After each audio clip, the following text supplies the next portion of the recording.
Some of the features or functions that Premiere Pro has are great and might make all the difference for new users in terms of whether they'll buy Premiere Pro or a competitor's non-linear editor.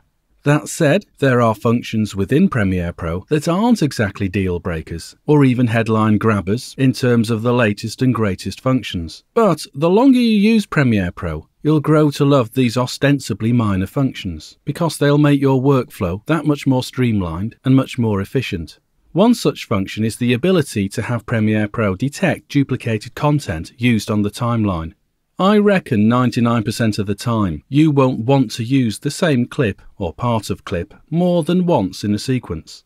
There are exceptions, of course. For example, if you are creating a music video, you might want to repeat the same section over and over again during a chorus, perhaps. On the whole, though, I think I would be right in guessing you'll want to avoid using duplicated clips. And from this, I'm sure you'd like a visual warning if you did inadvertently duplicate. Having a visual indicator is preferable, of course, to simply being barred from bringing in duplicated content for those reasons or examples I've just mentioned. So let's have a look at how this works. How does Premiere Pro inform us or warn us that we've used duplicated content on the timeline within the same sequence?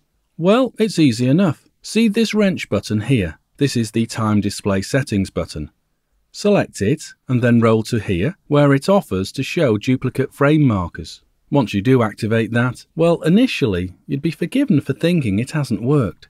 And that's solely because there doesn't appear to be a visible difference to the user interface, in particular here in the sequence panel. Well, that's because we haven't actually integrated any duplicate content as of yet. We'll only see a visual indication of duplicated content if there actually is some duplicated content. So let's rectify that. First of all, I'll remove this clip here to make room for the same clip I'm going to bring in, that one labelled Zoom 0070. I'll use this clip because it's already in use, and I'll place it again on the timeline directly after that first instance and in that space we've just created. As I say, I've used this clip already, as we can see, so by coming over to the project panel, I can left click and drag and drop onto the timeline, and now we immediately see that visual warning. It's not alarming, admittedly, and it doesn't jump out at us. It's this innocuous looking thin blue horizontal line at the foot of the duplicated clip. I'll enlarge the tracks, the video and the embedded audio, so we can see this a little bit better. Simply by rolling over the edges there, I can enlarge the video lane and the audio lane too.